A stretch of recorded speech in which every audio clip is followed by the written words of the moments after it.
मुरादाबाद में medical team पर हमले के आरोप में 17 लोगों को गिरफ्तार किया गया। इनमें से 10 पुरुष और 7 महिलाएं हैं। पुलिस टीम बाकी आरोपियों की तलाश कर रही है। मुंबई के बांद्रा स्टेशन पर मजदूरों की भीड़ इकट्ठी करने के मामले में 3 पर एफआईआर दर्ज की गई। पहली एफआईआर स्टेशन पर जुटे 1000 अज्ञात लोगों पर और दूसरी एफआईआर भीड़ को उकसाने के आरोप में विनय दुबे के खिलाफ हुई। मुरादाबाद में कोरोना मरीज को ले जा रही मेडिकल टीम पर लोगों ने ईंट पत्थरों से हमला किया। घटना में डॉक्टर समेत कई लोग गंभीर रूप से घायल हुए। बांद्रा स्टेशन अफवाह मामले में बुधवार को 9 और लोगों को गिरफ्तार किया गया। इसके साथ ही गिरफ्तार होने वालों की संख्या 11 पर पहुंची। बांद्रा स्टेशन पर भीड़ जुटाने के आरोपी विनय दुबे को नवी मुंबई से गिरफ्तार कर लिया गया। कोर्ट ने उसे 21 अप्रैल तक पुलिस रिमांड में भेजा। महाराष्ट्र पुलिस ने बांद्रा रेलवे स्टेशन पर सैकड़ों लोगों को इकट्ठा करने के आरोप में 30 सोशल अकाउंट्स की पहचान की। इन अकाउंट्स के जरिए ट्रेन चलने की अफवाह फैलाकर मजदूरों को स्टेशन पर बुलाया गया था। अहमदाबाद में हिंदू मुसलमान मरीजों को अलग रखे जाने की यूएससीआईआरएफ की रिपोर्ट को सरकार ने किया खारिज। विदेश मंत्रालय ने कहा कि ये कोरोना के खिलाफ भारत की लड़ाई को कमजोर करने की बचकानी हरकत है। लॉकडाउन के दूसरे चरण के लिए केंद्रीय गृह मंत्रालय ने बुधवार को नई गाइडलाइंस जारी की। इन गाइडलाइंस के मुताबिक जिन सेवाओं पर पहले से छूट थी वो 3 मई तक जारी रहेंगी। केंद्रीय स्वास्थ्य मंत्री डॉक्टर हर्षवर्धन ने महाराष्ट्र में कोरोना के बढ़ते मामलों पर चिंता जाहिर की। स्वास्थ्य मंत्रालय के मुताबिक महाराष्ट्र में मुंबई समेत 14 जिले कोरोना के हॉटस्पॉट हैं। लोकसभा में विपक्ष के नेता अधीर रंजन चौधरी ने देश के विभिन्न हिस्सों में फंसे मजदूरों को लेकर पीएम मोदी को लिखी चिट्ठी। इन मजदूरों की घर वापसी और सुरक्षित जीवन यापन की पीएम से की अपील। दिल्ली में कोरोना मरीजों की संख्या 1500 के पार हुई, जबकि 30 लोगों की कोरोना से मौत हो चुकी है। वहीं 30 मरीज ठीक होकर घर जा चुके हैं। दिल्ली में कोरोना के हॉटस्पॉट बढ़कर 56 हो गए हैं। चांदनी महल थाने के 2 पुलिस वाले भी कोरोना संक्रमित हुए। इसी इलाके से 52 जमाती संक्रमित निकले थे। बिहार में बुधवार को कोरोना के 2 नए केस सामने आए। इसके साथ ही राज्य में कोरोना पीड़ितों की संख्या 72 हो गई है। तेलंगाना में कोरोना के 6 नए मामले सामने आए। इसके साथ ही कोरोना पीड़ितों की संख्या 514 हो गई है। राज्य में कोरोना से अब तक 18 लोगों की मौत हो चुकी है। देश भर में कोरोना वायरस फैला देने वाले तबलीगी जमात के नेता मौलाना साद की मुश्किलें बढ़ने वाली हैं। दिल्ली पुलिस ने मौलाना साद और जमात के बाकी आरोपियों के खिलाफ गैर इरादतन हत्या का केस दर्ज किया है। दिल्ली पुलिस की क्राइम ब्रांच टीम बुधवार को जांच के लिए निजामुद्दीन मरकज पहुंची। जांच के बाद क्राइम ब्रांच मरकज से सीपीयू और 2 रजिस्टर अपने साथ ले गई। तबलीगी जमात के नेता मौलाना साद का सेल्फ क्वारंटीन पीरियड खत्म हो चुका है। इसके बावजूद वे अब तक जांच के लिए पुलिस के सामने नहीं आए। पुलिस के लिए उसका गायब होना पहेली बन गया है। गुजरात में जमालपुर से कांग्रेस विधायक इमरान खेड़ावाला कोरोना संक्रमित पाए गए हैं। उनसे मुलाकात के बाद CM Vijay Rupani self isolation में चले गए हैं।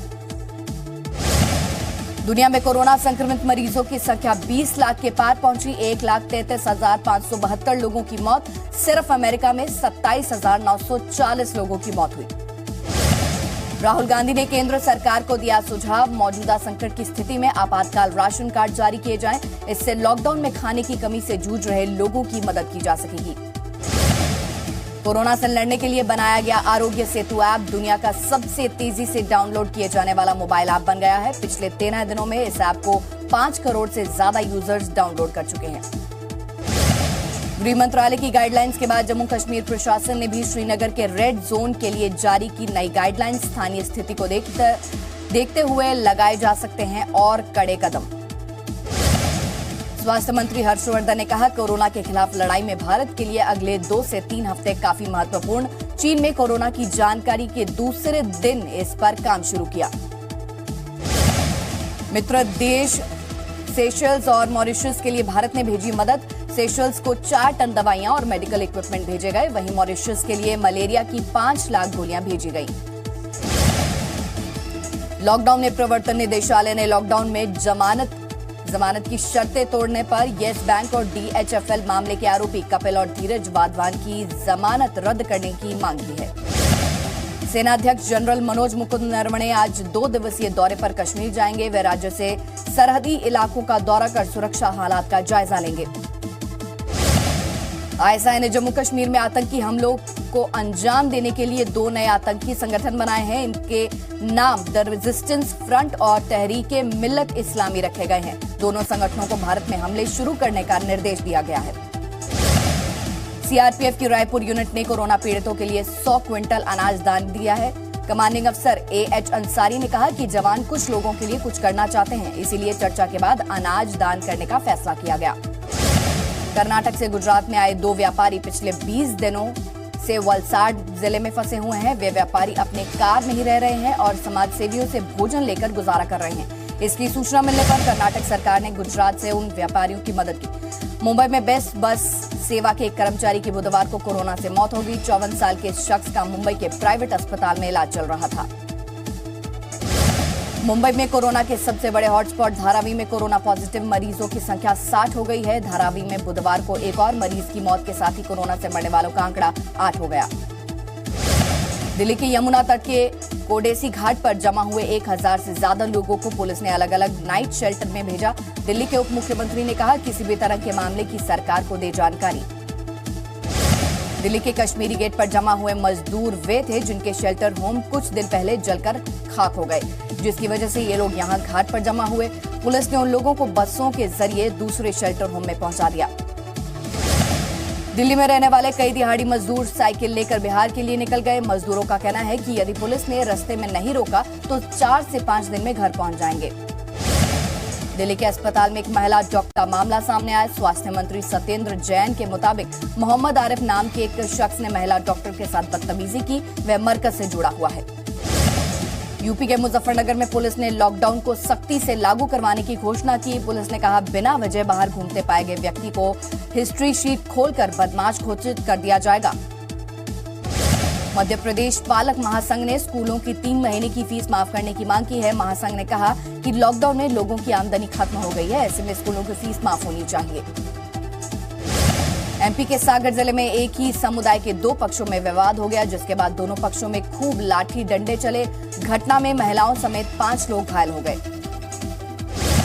राजस्थान के धौलपुर जिले लॉकडाउन का उल्लंघन करने पर 19 फल गोदाम सील कर दिए गए हैं। इसके साथ ही प्रशासन की ओर से गोदाम संचालकों को नोटिस जारी किया गया है। राजस्थान के कोटा जिले में लॉकडाउन का उल्लंघन कर नावों के जरिए नदी पार करा रहे 16 लोगों को अरेस्ट कर लिया गया। इसके साथ ही उनकी नावों को भी नष्ट कर दिया गया। हरियाणा के फरीदाबाद में पुलिस का मानवीय रूप दिख रहा है। चौकी पर तैनात पुलिस वाले अपनी ड्यूटी निभाने के साथ ही सड़क हादसे में घायल गाय को भी चारा खिला रहे हैं। हिमाचल प्रदेश के कुल्लू जिले में भी कोरोना से बचने के लिए घर से निकलते समय मुंह को ढकना अनिवार्य कर दिया गया है। चेतावनी दी गई, ऐसा न करने पर लोगों के खिलाफ कार्रवाई की जाएगी। No signal, no worry. Presenting Z News app with live TV, latest updates and expert opinion. Available on Google Play and App Store. Download it now.